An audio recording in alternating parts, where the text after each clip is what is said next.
I will open this APCHA meeting of April 7th, how the year is flying by, and invite staff to read the roll. Skippy? Present. Francie? You said Francie, I'm here. Carson? I'm here. Rick? I'm here as well. Rachel? Kelly? Kelly's here. Kelly? Yeah, here. Thank you. And John Ward? Okay, so John's not here and Rachel's not here right now, and David. But we have a quorum, we can go on. Thank you. Yep, and if I see either of them, I will mention for the record that they are here. I do think both of them will be. So thank you. Welcome all to the meeting. We will start, as we always do, with public comment today. I will mention for anyone who's waiting online for public comment, now that we're sort of into guideline reviews where there's this meatier stuff, we want to make sure that the opportunity exists for you to have more than 3 minutes, if that's what it takes to really give the board ideas that can be used. And so we will create that opportunity. Standards for sellers is what we're on tonight. The next meeting on the 21st is when we're really going to be digging into that stuff. Tonight is more getting questions to staff, asking for more information. So that opportunity will be there on the 21st. So if you're here to talk about ideas for this, we're going to ask you to keep it within 3 minutes, keep it brief, give us the Cliff Notes, and then there will be an opportunity for more comments later on the 21st, and you can mark your calendar for that. So with that, I would invite anyone who wants to have public comment. You can please unmute yourself, state your first and last name for the record, and then you will have 3 minutes to go.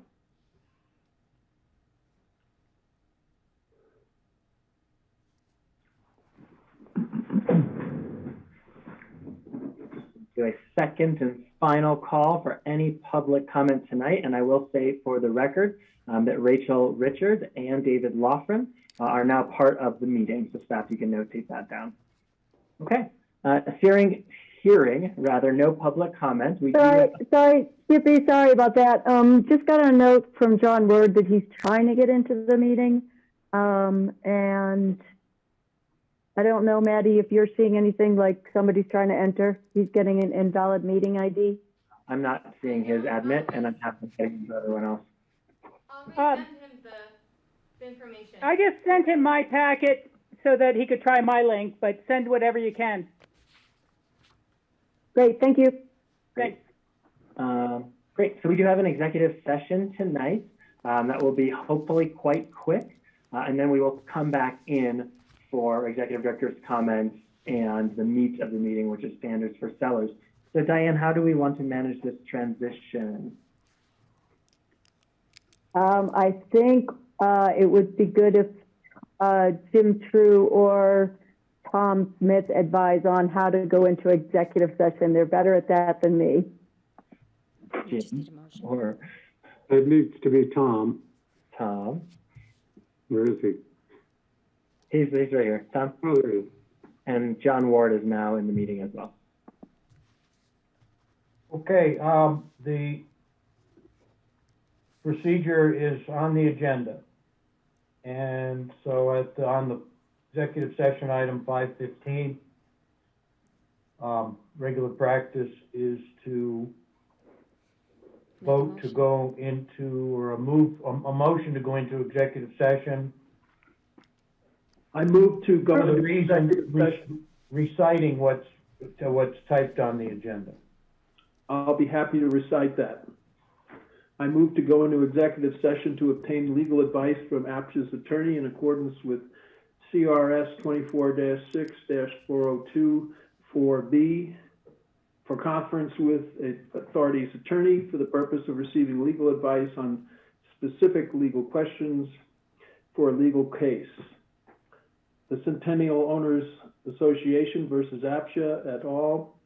Case number 019 CV 030158-2, and APCHA versus Mulcahy 2015 CV 30150, APCHA versus Mulcahy 2021 CV 3000, Mulcahy versus APCHA 18-CV-01918.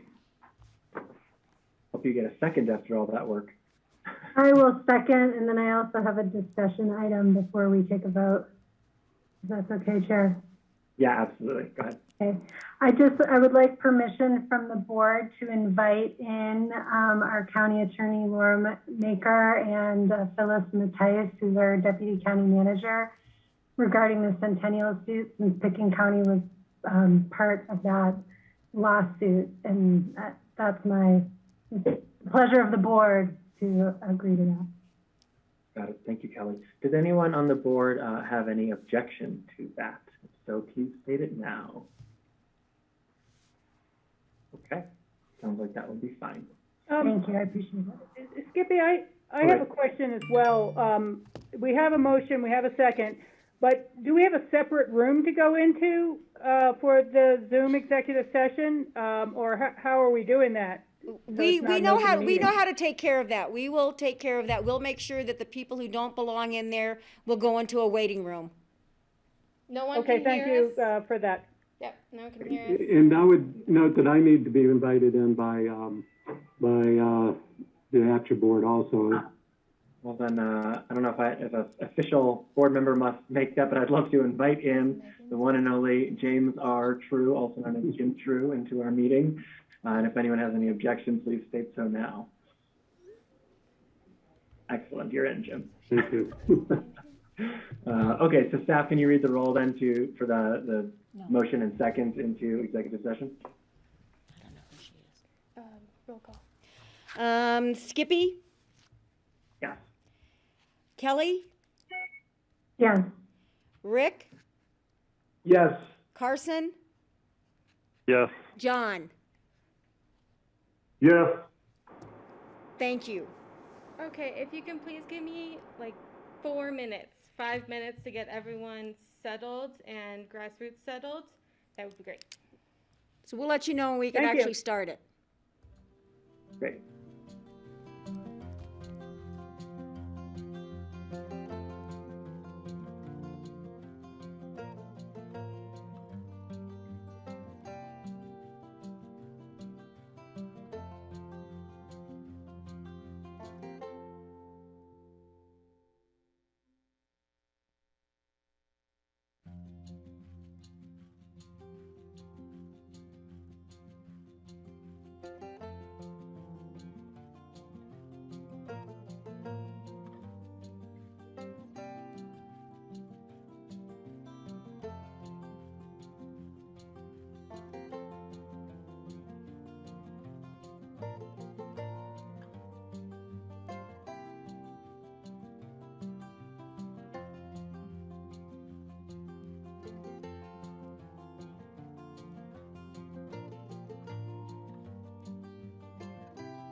Okay, welcome back, everyone. We're coming back from our executive session. Our 15-minute executive session turned an hour. That does happen. We will pick up our agenda where we left off with executive director and or staff comments.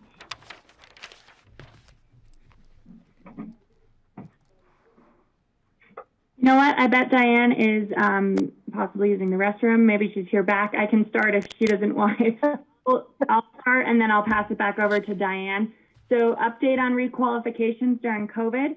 APCHA hasn't really seen an issue with this yet. The part that we're requiring is that folks are currently working. So if someone is doing a qualification and says, hey, during 2020, I lost my job, we say that's fine. We just need proof that they're actually working right now. It hasn't been an issue, so we haven't developed any other policy on it as of right now. Happy to answer any questions at the end. I'll jump through my two other pieces. The APCHA policy survey results are in your packet tonight. We will be bringing those sections back as the board moves forward and talks about those specific areas. We felt it was the best use of everyone's time not to talk about the survey results and then have to talk about them again as we covered a certain topic. Any questions, I'm happy to talk offline too if someone wants to give me a call and I can answer anything about those. And then finally, Home Trek was approved for a trademark. It will be registered, I believe, in the next couple days. And so we will get the trademark symbol added to the Home Trek logo. So we're pretty excited about that. Beautiful. Does anyone have questions on any of those three? Yeah, I had a question regarding the survey results. Of course. Out of the 1,500 ownership units that we have, there was only 43 people that responded to this survey. Less than 100 people in the whole survey total. It just doesn't seem like it's a wide enough pool of information for us to actually have it a legitimate survey. I know they acknowledge that in their opening letter, but it seems ridiculous that there's that little interest in responding to a survey. Diane, do you want to comment on that? I'll just give you a quick one. Mainly, I'll just give you a quick read on it simply because I've spent a lot of time in survey research. I was initially surprised. The staff sent this out so many ways and so many different times, and we did get little bumps, but it didn't get a huge response. I do think where you're going to get feedback is when you start discussing the specifics about how you want to change the regulations. So, for example, if you want to change how old someone can be when they retire, that's going to bring out a particular set of people who are interested. So I think when you get a little bit more granular and start talking about the actual what, I do think, right, this is nerdy inside baseball stuff. And until the board starts discussing changes, you may not get a whole lot more. Thanks. David Lothran, who weirdly has a flesh-colored hand raised and everyone else has yellow. How did you do that? I have no idea. No. I would just like to say that regarding the survey, as far as I'm aware, I never received anything about the survey, and I have not heard anything from my 14 neighbors who ever received the survey or had any comments on it. So I don't know how it was sent out, but that may have had there may be some reason that there were not that many responses. Dave, do you know, so staff had let us know that board members were taken off the list, so you shouldn't have gotten it, but have your neighbors all said they didn't get it, or you just haven't heard about it? No one has mentioned it to me at all. Okay. And they usually bring all these things to me. Maybe just do a check-in to see if any of them got it offline. Rachel? Yeah, no, I was just going to say to Rick and a brief comment, it's almost like a land use hearing, Rick. You know, you can have a dozen public meetings and it's not to the last one where everybody shows up. So, you know, it's not unusual, but I did have to kind of request mine separately through Bethany to make sure I got one to fill in. And I did not get one kind of through the regular branch, but I understand why that we were taken off that list. But I do think people will show up, and maybe we need to advertise those topics a little bit as we're digging into them. Thank you. Any other questions on these three things? Diane, ED update. The interview panel met today. We narrowed, we had a good set of resumes. We narrowed the group and we are doing virtual interviews next Thursday and Friday. The interview panel is includes Phyllis Mattice and Rich Englehart from the county, Bethany and Cindy, as well as Courtney DeVito, interim HR director, and myself from the city.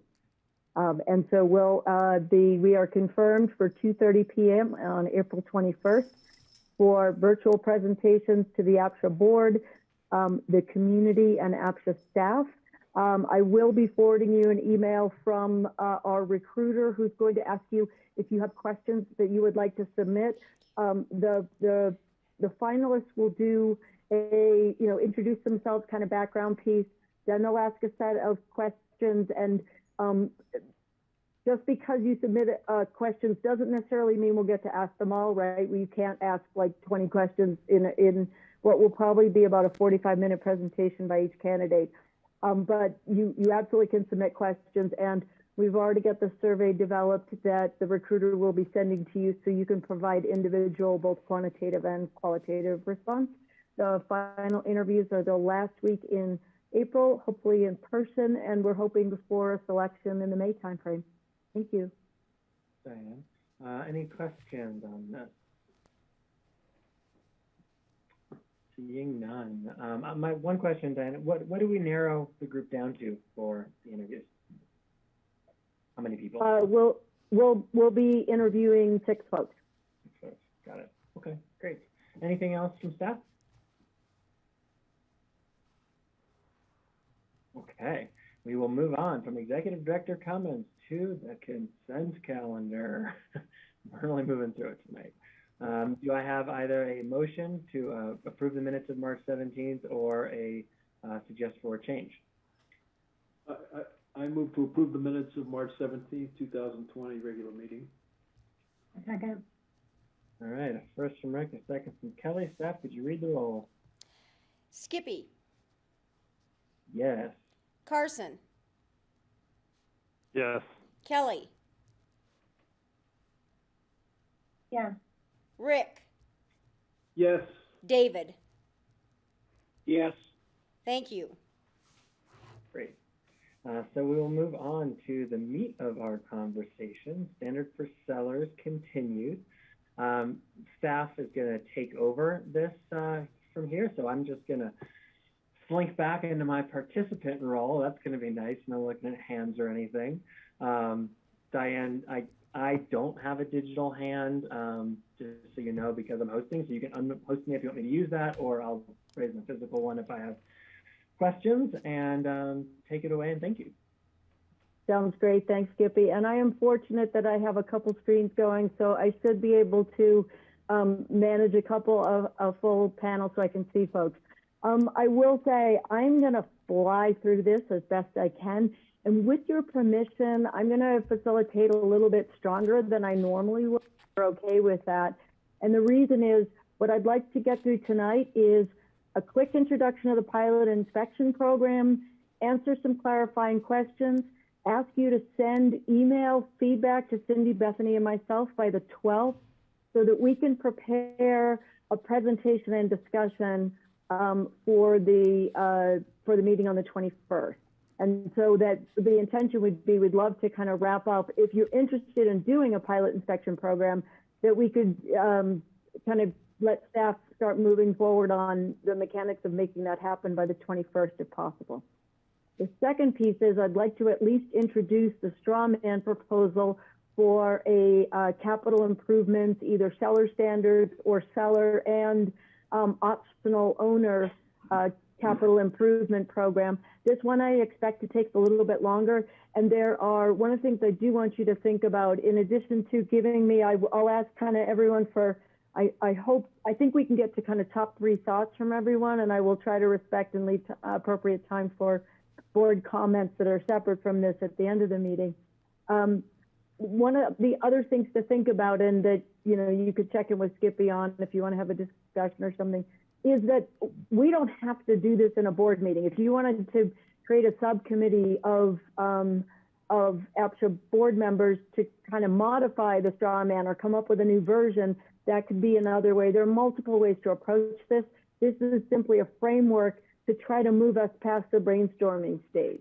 So with that, I will share my screen and there we go. Okay, and we can include these slides with the minutes as well. And are you able to see, let me set you guys up on my screen. Are you able to see pilot inspection program? Yes. Great, and I can see everyone who's got their camera on. Great. So one of the things that we mentioned at the last meeting was the kind of like the unit up in Smugglers, that after the price was set, there was a pipe that broke that did all kinds of damage. That's unusual. We believe that's unusual, but we'd actually like to have an ability to go in and actually see what are the conditions of these units. As I mentioned in the report, this is a super high level summary. There's a 7-page policy memo in your packet. It's highly dependent on people wanting to do this. We'd love to do. We think we have the funding within the current APCHA budget to do 100 inspections. Obviously, one of the things we don't know exactly how much inspections are right now, and we don't know what kind of pricing we could get if we committed to doing 100, if we could get a discount pricing. We'd like to include more than one home inspector, but that's a little bit TBD. And you know, with a rough estimate of a cost of $400, Cindy and Bethany and I spent a bunch of time on this, kind of talking about what would we recommend. I won't do PowerPoint karaoke and read to you, but this is kind of the summary of it, that we're really right now trying to target things that aren't RO units and things that aren't relatively new, right? This is a 40 plus year old program, and can we look at some of those? We would like to get at least 20 manufacturer mobile homes that are not RO and haven't been kind of replaced in the past 20 years. We would like to include that. Cindy's gone through and we've kind of talked through, do we have enough non-RO properties that are manufactured or mobile to meet this? And there absolutely are. How it would work is issue a request for quotations. We'd recommend, as you can see, kind of A through E as the recommendations about how we do this. And while we can't, if someone gets inspected, we can't say, no, we won't release that to the press. But what our intention would be to present that data at a high level. And then the one thing that's been added since the packet was published, I talked to Mona Newton over at CORE, and she actually recommended that CORE may be able to do an ad alternate on this, where CORE could partially fund. We've been going back and forth a little bit today on what some of the possibilities could be. But if the board was interested, we could offer a home energy inspection as well. And given that staff would recommend the newer deed restrictions all include that capital improvements can also be done for energy efficiency. So I find that a particularly interesting ad alternate. And with that, thank you for letting me blow through that. And Rick, you had a question. I did. I see that you don't have condos or townhomes in this list of the initial 100 properties to be inspected. What's the rationale behind that? The 100, I lost you a little bit. My internet's been kind of quirky. Yes, I'm sorry. I noticed that townhomes and condominiums are not included in the first 100 inspections that will occur. What's the rationale behind that? That is specifically around, we want to.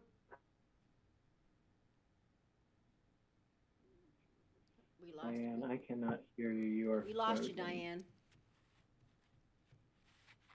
I have the same question, Rex. Good question. And Cindy, Bethany answer? Sure. This is Bethany. Cindy, jump in if I'm wrong. The idea was to look at the home on its own, the one that's not probably with HOA, that's that's responsible for the roof and the siding and kind of the other things. So the single family homes, that owner is really responsible for the bigger ticket items. And so kind of getting a look at the whole, and then in the future, and you'll see it in Diane's kind of next slides, looking at in possibly 2022, expanding the program so that more of those condos or other townhomes are looked at as well. Does that help? And yeah, somewhat. I mean, I would love to participate in this. I live in a townhome, and I would love to know the status of my structural integrity of my home. I've been in here almost 27 years. I'm sure I've got issues, and I'd love to know what they are. Rick, are you individually responsible as the homeowner for that structure, or is it part of some either common? Are you responsible for it in common with other people? Yes, well, I have a limited common element and then the general common element set. So I'm part of an HOA. So my roofs are taken care of by the HOA. So the major structural stuff is taken care of by the HOA. So. And I do think, and thank you, Bethany. Sorry, my internet's unstable. I do think as an initial program, if we can figure this out for freestanding units, then it will be easier to figure out how to further implement it for townhomes, condos, et cetera. Thank you for that clarification. I have one other question as well. Are we staffed to have inspectors and people who can actually mitigate problems that arise? Does the city have that? The county? Does APCHA? Absolutely not. It's a great question. We do not have the staff to do it. For this pilot inspection program, we are recommending hiring private sector folks. The intent of this program in particular is simply to look at, not to do any mitigation, but to put a box around what's the problem. The second piece, which you could also be asking about, do we have the ability to do mitigation and estimate what a capital improvement would cost? No, that would be additional staff or additional third-party contracts. Down the road. Carson, sorry, down the road, exactly. Carson. And then Rachel. I just had, it's one suggestion I've talked about with Diane, and just on the condos and the townhomes. I mean, just as things turn over right now, there are no open houses, so we're taking a lot of pictures of all the units as the units turn over, and so it was just thinking, perhaps as the units do turn over, making sure that we're cataloging and saving those photos that have been done in place of an open house, just to give us a baseline, in the future, just something to reference. That's one. And then two, really want to make sure that, and I don't know how we do this, if it's putting something on the APCHA website, but just really want to make sure that we're as transparent as possible as to what's going on here. I mean, I had somebody this week I was talking to that was asking me if they were going to be forced to remodel their kitchen because we were talking about, livability standards. And so just really wanted to make sure that we're as transparent as possible with the public, just to sort of stop any misunderstanding before it gets going. That's it. Thanks. That's a really good point, Carson. Right, and I hate to put a 7-page policy memo in front of you, but part of that intent is a transparency, and it is good to emphasize. Right, this is an early proposal. It's going to take us months to get up a pilot inspection program just to start to assess. I think it would actually take much longer for an actual capital improvement program. And this board has made it really clear that you very much believe in, as the staff, public input and public involvement, and that would take a long time as well. Thanks to Amy for GrassRoots for suggesting that I turn off my video, and it has, I believe, improved my audio quality. And with that, Rachel. Yeah, thank you so much, Diane. We found that little trick works a lot. And I want to thank you for putting out a policy paper.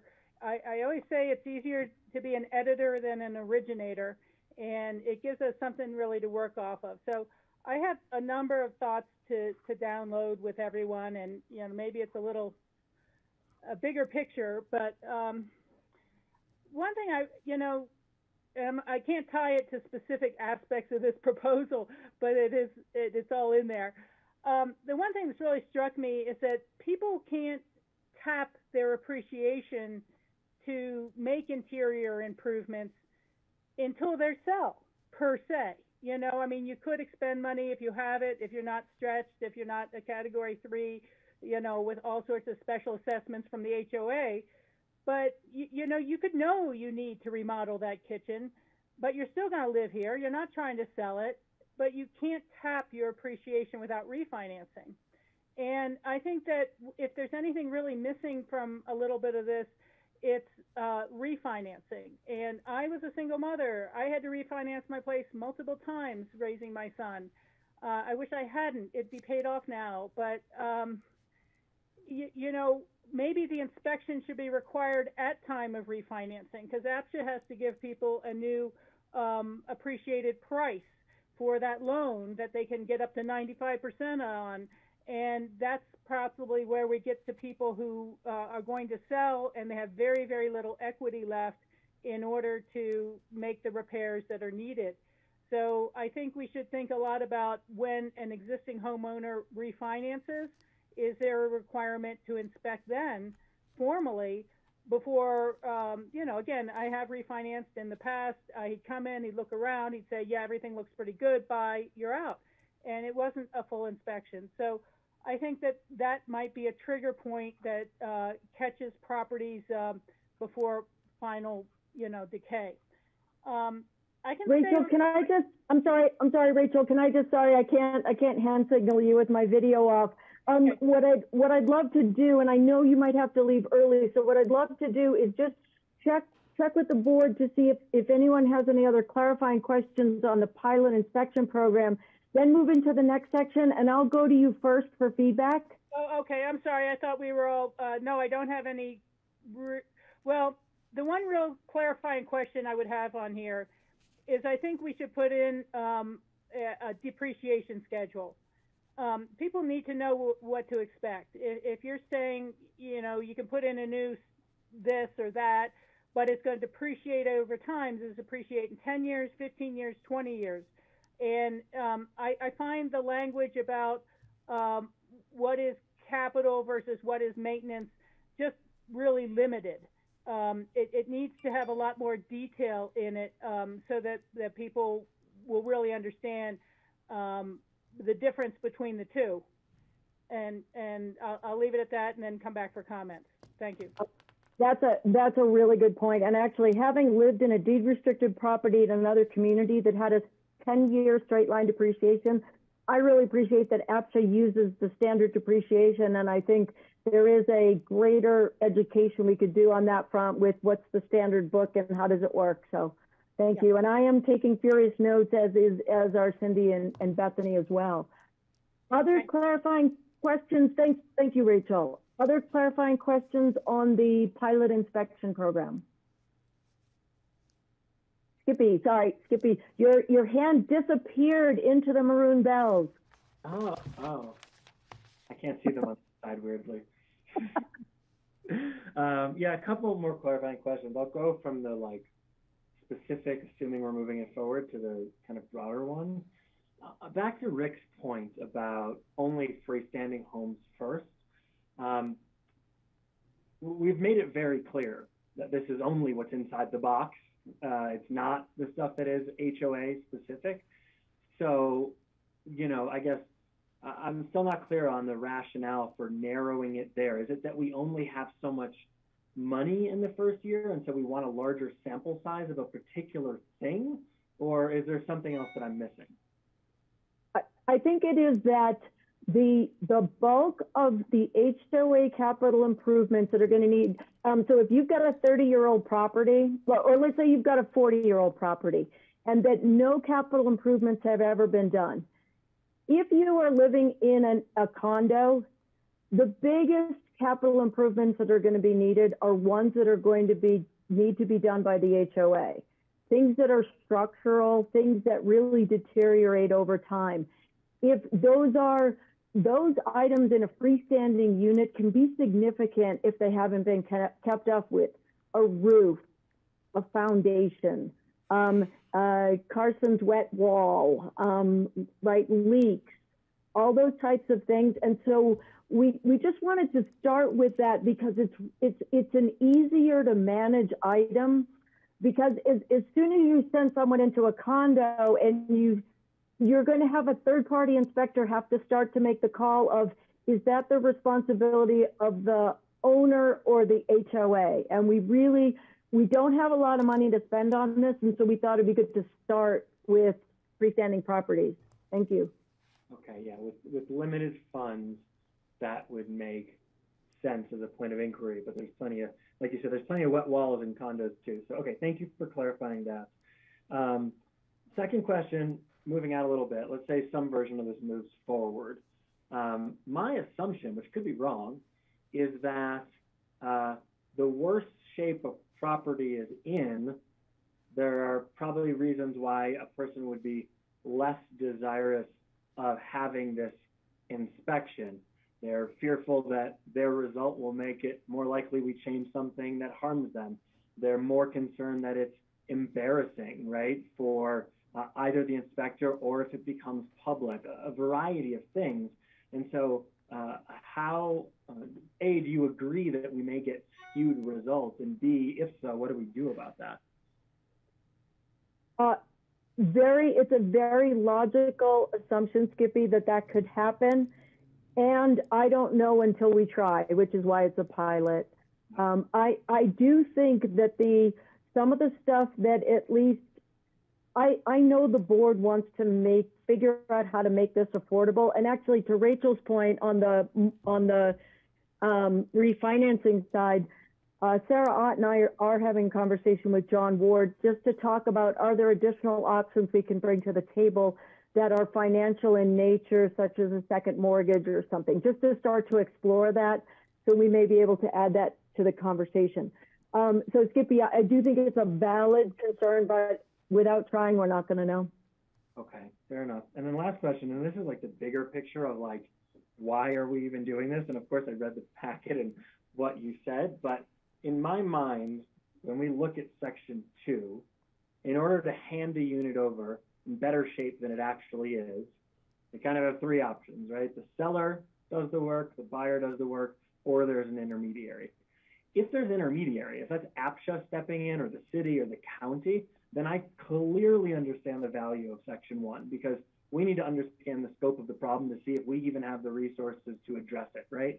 But if it's going to be put on either the buyer or the seller, in that scenario, is there any point to even doing this and spending the money? Or why wouldn't we just say, here's the new standard, you're required to do it, and then it gets done? I think it is, because this will add qualitative information to the discussion.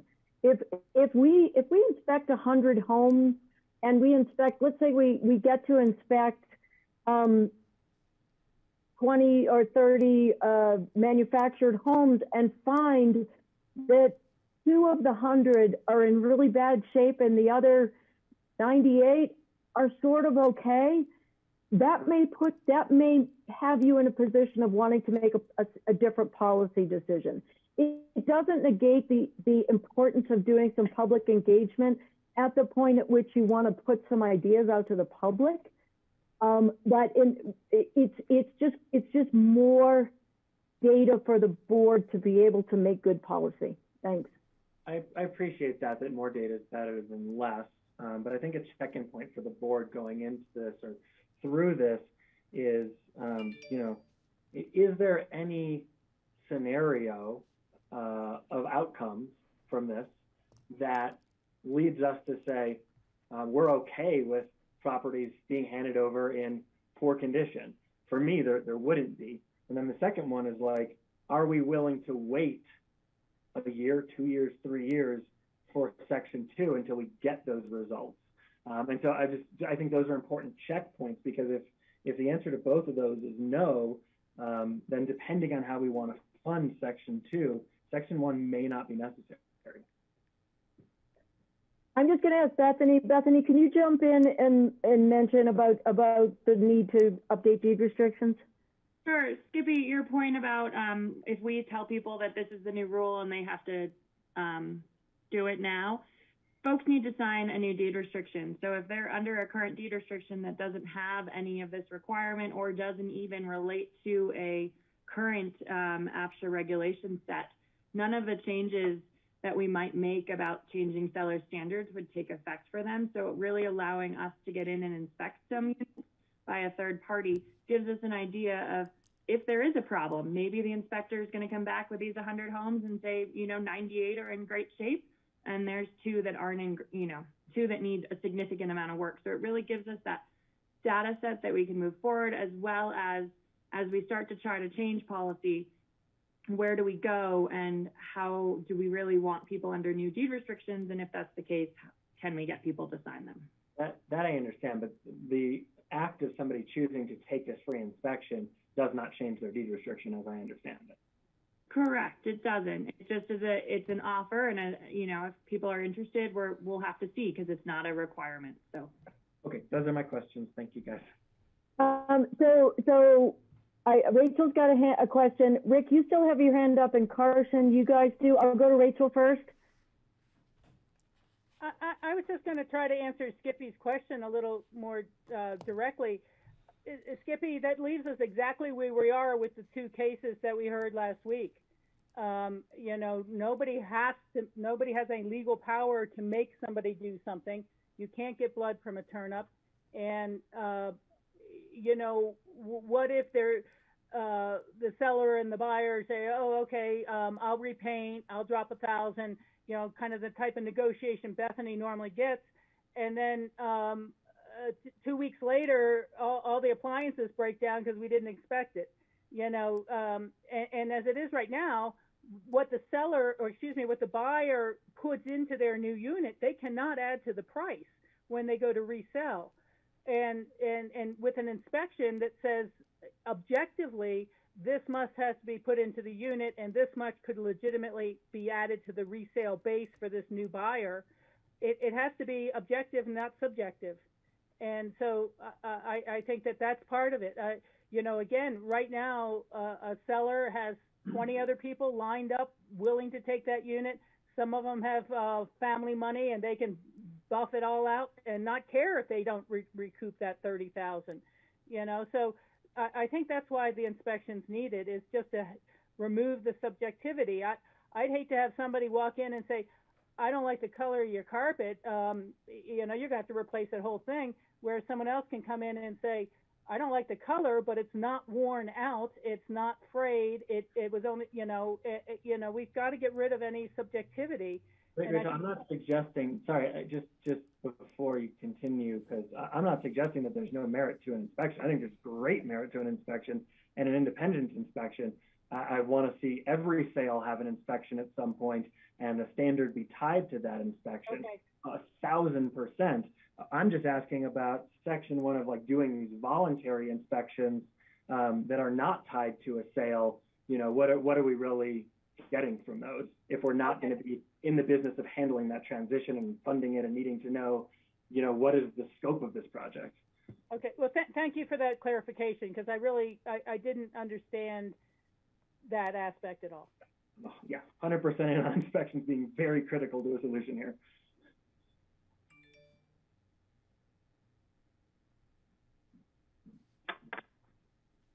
Can I just... Sorry, Kelly? Yeah, sorry, my internet died, so I had to switch to my phone. Thanks. That's okay. We see you on iPhone highlighting.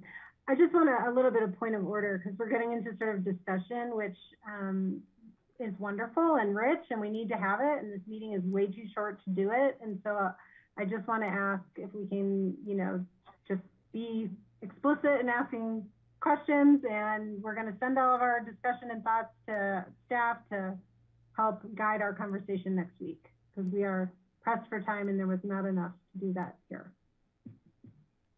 And thank you, Callie. And in fact, I do have a question for Skippy at this juncture. So Skippy, I have two thoughts. One is we could just jump into getting feedback on the part 2, the section 2, or we could ask the board to send to Cindy and Bethany and me feedback on section 1 and section 2, and then at the next meeting we'll go back to the beginning on section 2 and start to talk about that program. Yeah, and obviously the board decision, not my decision. So my thought is let's really wrap up section 1 here. Let's get any last questions on the table so we're really crystal clear there, and so everyone can respond.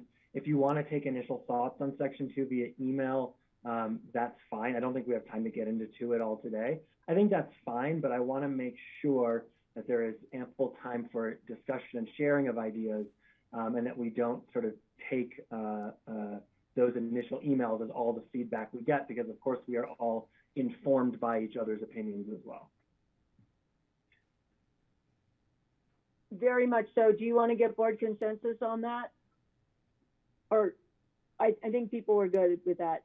Yeah, great. Okay. I would say then at this point, Skippy, we could either go to, it's 6:45. Do you want to go to board comments? Or yeah, I can make sure no one else had questions for you on part 1. Okay, great. Great, thanks. I have one last bit of information I would like as we continue to just digest this. I'd like to know what our allowed appreciation level has been over the last 30 years, because I know it's different every year. But we're talking a lot about doing stuff with the appreciation or people's appreciation, and yet we don't really have, again, those numbers or those spreadsheets. I'd love to see what a $200,000 property would be allowed for appreciation if they had it for 10 years or 20 years or 30 years, depending on the CPI which APCHA has used. And is that enough for them to re-roof that house and replace the foundation and the boilers and the interior work? I want to see what we've always counted on as a program that would backfill all the maintenance, HOA and interior, was appreciation. And how legitimate has that been?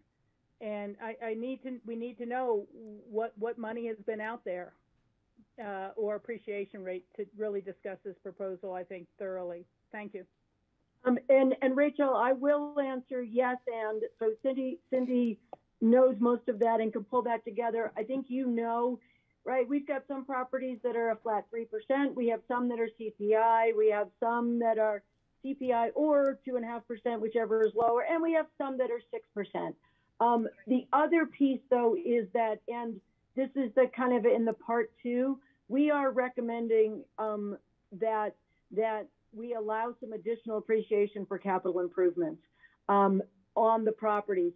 Now, that being said, we already have a problem in this program of, I think at some point in the future, we're going to have to discuss buy down. I believe you guys have probably discussed this in the past, because we have stuff that has become, right, category 2 that is no longer really affordable for traditional category 2. I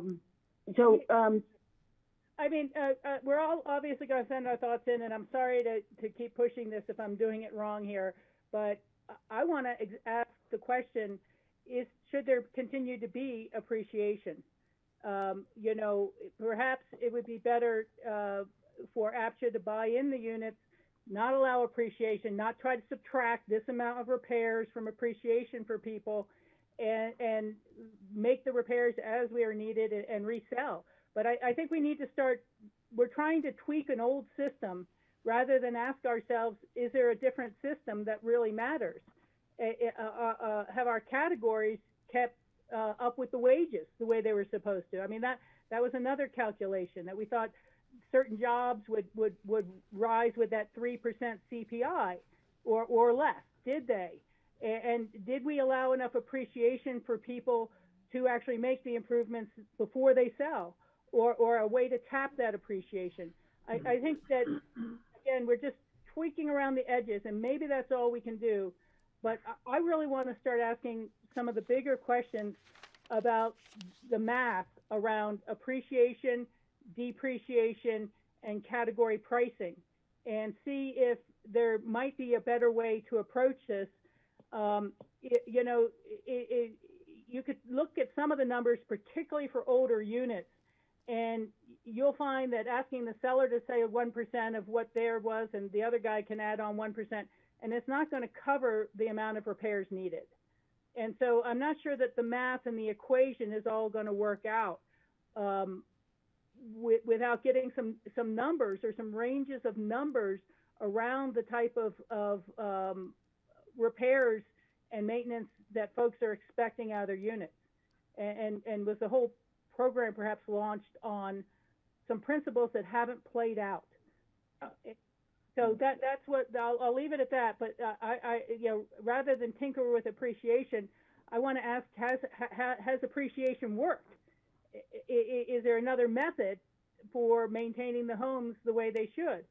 And I really want to give, and thank you guys for your indulgence, but I want to give homeowners a lot of credit here. They have brought millions and millions and millions of dollars into this program. And most of the tax advantage that they may have had has totally disappeared with the changes in SALT as state and local taxes, interest deductions. And how do we help the homeowners to do the right thing?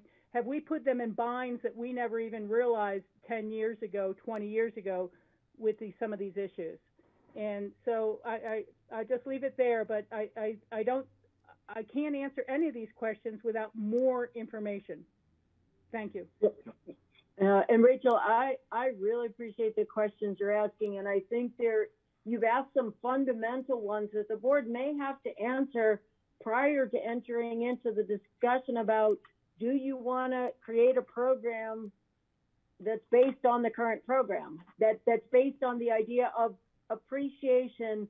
And I think the big difference that we're bringing to the table now is a change in how capital improvements are both allowed to increase. So I've got notes and to be continued on that one. David or Rick, I saw hands and then maybe not. Yeah, I was just going to expand on Rachel's question on appreciation. Most of the older units, if I'm not mistaken, have either a 3% cap or some cap or the cost of living index. And there's a chart somewhere in my files here from APCHA that shows the last 20 years of appreciation using the cost of living index, and it's rarely achieved a 2% return. Most of the time it's under 1%, and I don't think in the 20 years it's ever approached 3%. So the appreciation has really been negligible when you have that way of analyzing it. That's all. No, that's a good one. And Cindy is the master on this. And I think what I heard is we definitely need to provide, we won't be able to go through and say we have 500 of these deed restrictions and 600 of these types. However, we can give, just like in the current report, Cindy did a nice job of giving an overview of kind of some of the differences of how capital appreciation is currently handled. And so I think we can also do what Rick, you and Rachel are saying about providing, what has COLA been, because we know we've got some that are 3% or COLA, whichever's less, and we know we have some that are straight up COLA. So going ahead and looking at that. Great. Suggestion, and you tell me if this is a bad idea. Just in the interest of coming to the next meeting with us all armed with the opinions of our peers and not having to spend 3 hours at the onset sharing them, could we, when we send you our thoughts on number 1 and 2, can we send it to Diane, but then BCC the other board members, so that way it's a read only for them, and we can just have that in our kind of back pocket when we come to the next meeting? It starts to be a public meeting, Skippy. You're violating. That's why I was asking Diane if it was a BCC, because you can normally send stuff one way. That's why I was asking. Yeah, what I can do, Skippy, though, and this would be, and I'm glad you brought up this topic, because whatever you send to me is subject to Cora. And so I think it actually would make sense if you write them with the intention that I put them in the next packet. That I put all the feedback in the next packet. I think that's going to be the most helpful, because you're right, Skippy, being able to see other folks' opinions. So I will then broaden the request and just ask people to kind of specify what, are you giving feedback on the pilot inspection, on the straw man capital improvement? And did anyone have questions about what a straw man proposal is? I think I would probably beat that one to death. I didn't have any questions, Diane, but I can't thank you enough for putting this together. This was a terrific leap forward on addressing these concerns, and I know how much work went into this. I'm a little confused on the straw poll thing, but I made some notes earlier about which categories, which columns, and I was trying to mix columns, but I think I can send you my takeaway from what you try to achieve here. But again, I can't thank you enough for getting this ball rolling. Terrific effort. No, and thank you, Rick, and credit where credit's due. Cindy and Bethany spent a ton of time on this. Terrific. And this was really a product of a lot of discussions and a lot of time. I will say the best way that I understand a straw man proposal is I think about it as Mr. Potato Head. We've given you Mr. Potato Head with certain things, certain arms stuck in and the hat stuck in, and now you get to change the pieces on Mr. Potato Head. I love it. Great analogy.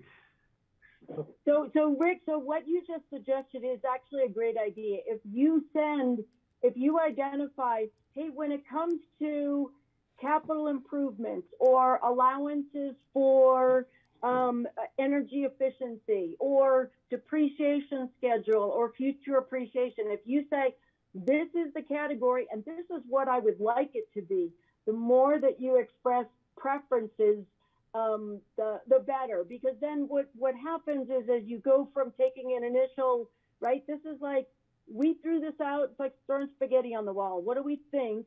And now you get to kind of form it on your own and say, what would you like it to look like? And as the group continues to refine, you start to get to something that everyone says, hey, this might work.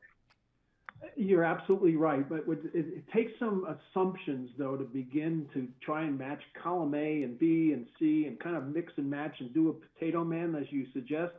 But it's going to require us hiring an inspector, hiring guys to mitigate the problems. And we don't know if that's ever going to be in our budget. So, I mean, we're going to have a leap of faith here to really put this potato man together. But yeah, and Rick, most of my background is private sector, and I actually think there are versions of this that we could do in concert with the private sector. Yes. That we go out and say, hey, wouldn't you like to work on a lot of APCHA properties? Okay. No, absolutely.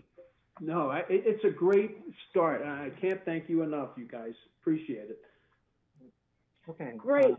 With that, any last questions? And then I'll hand it back to Skippy. Cool. All righty. All yours. Thank you all. Good work. Good work. Good work. We'll have more to do, and it's going to take the time that it takes to get it right. So, last thing on our agenda, if we want it, is director's comments. If you have anything you'd like to share, not on the agenda, please raise your hand. Otherwise, I would take a motion. I got Rachel. Yes, thank you. This is a broad brush comment, but I think it's something that we should all bear in mind, particularly for housing, but maybe other projects. It's hard to say if the Biden infrastructure bill will pass or when and in what final form, but at least right now, they're promising an awful lot of money for rehabbing older affordable housing, energy efficiency, green upgrades, all sorts of things like that. And this certainly crosses over into broadband and transportation, everything like that.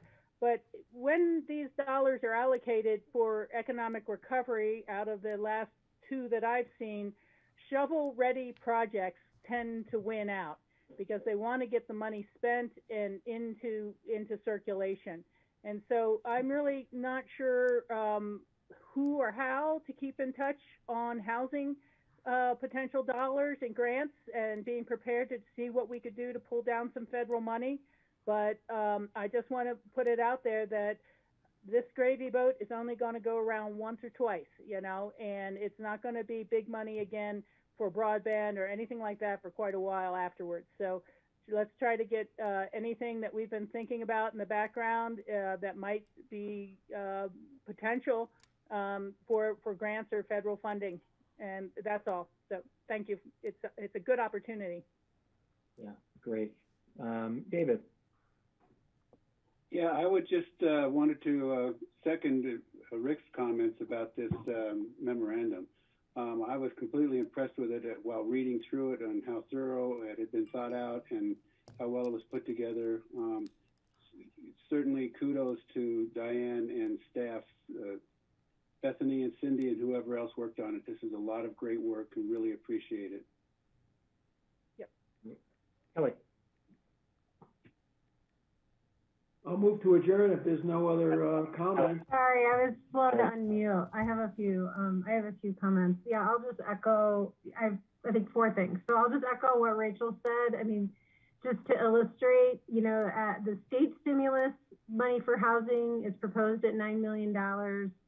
New state funding that was passed over the last year, as long as we don't hit our TABU cap, could be $40 million. And the Division of Housing is expected to get around $267 million in new federal stimulus. This is huge money that we won't see again. So I agree. I think we need to we need to figure it out. So I think maybe on different policy levels, we should get together and have a separate housing discussion related to that.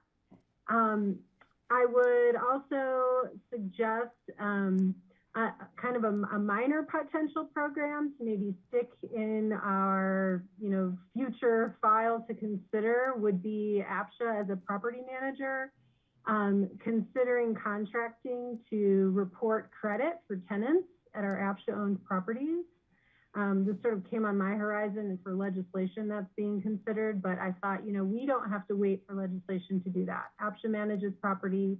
We can, pay for a service to report payments of tenants to credit reporting agencies and help people build good credit. And then, what was the last thing, which was the bigger item I had, and I've just lost it. So give me a second to think of what I wanted to say. Related to the idea of buy downs, I was really thinking about one of the projects one of the sales that came up in our last meeting's discussion that, a person had lived there so long. So when it came back on the market, the actual sales price was so much lower than what the category could sustain. So in that situation, it would be great. Maybe APCHA is in the position to buy that at the at the value of the sale for that deed restriction, and then reappreciate it at what the current category levels are that we assume those buyers can sustain. That's why they're in that category. And so the benefit of that, inflation over time runs to the program, and we reinvest that money, perhaps through an inspection program, perhaps through some other program. But it's just sort of like right now that the benefit of that inflation is running to the new buyer who, has no expectation of that, right? They're bidding on category 3s all over the system. They're not expecting the cheap category 3. They just won that one, right? So I feel like we should just maybe consider that in some of future discussion as well, that the program should absorb that benefit itself, and we repurpose it for everybody else's benefit. So thanks. Thanks, Kelly. That's a great idea. Totally second interest in that. Anyone else? Or Rick, you can make your motion. I move to adjourn. A second. I want to get Rachel on the road. Thank you. All right, staff, can you read the roll? Yes. Rick. Yes. Kelly. Yes. Carson. Yes. Skippy, Again. David. Yes. Thank Bye-bye, you. guys. Thank you. Thanks, y'all. Drive safe, All Rachel. right. Thanks for representing us at Club 20. I assume that's Oh, what. yeah. Pretty exciting. All right. Good evening. Thanks Bye. all.